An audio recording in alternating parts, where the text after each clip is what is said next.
บน้องสาวอ้ายอยากคู่เรื่องเล่าว่าเจ้าเป็นอยู่จังใดคือบ่เห็นมาโพสหน้าวออ้ายอุตส่าห์เฝ้ารอกดไลค์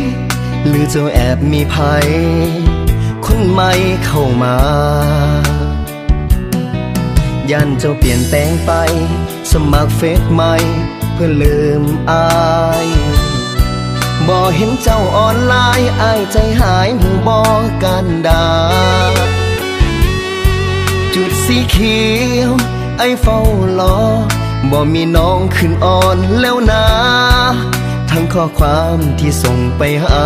เดี๋ยวนี้เงียบไปเฟซบุ๊กก็หายไลน์ก็บ่ทักมาอินสตาแกรมไอ้เฝ้ารอหาบ่เห็นน้องลงหูไว้เจ้าปิดตายแล้วบ่มีวิแววในโลกออนไลน์เฟซบุ๊กที่เคยส่งไปบ่มีผู้ใดตอบแชทกลับมาสิ่งที่เหลือก็มีแต่ความว่างเปล่าเปิดเฟซคนเหงาเฝ้ารอคุณลืมสัญญาอ้ายทักเฟซทักไลน์บ่มีไผตอบโต้กลับมาได้แต่นั่งคืนน้ำตาแล้วโพสหน้าวอ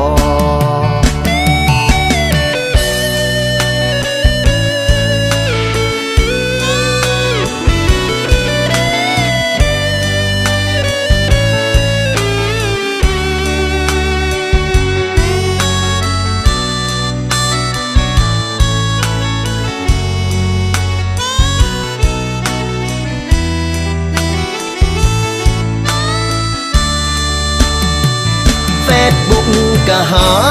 ยไลน์ก็บ่ทักมาอินสตาแกรมไอ้เฝ้ารอหาบ่เห็นน้องลงหูไว้เจ้าปิดตายแล้วบ่มีวิแววในโลกออนไลน์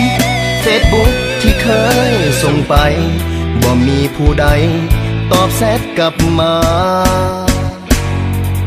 สิ่งที่เหลือก็มีแต่ความว่างเปล่าเปิดเฟซคนเหงาเฝ้ารอคุณลืมสัญญาอ้ายทักเฟซทักไลน์บ่มีไผตอบโต้กลับมาได้แต่นั่งคืนน้ำตาแล้วโพสหน้าวอ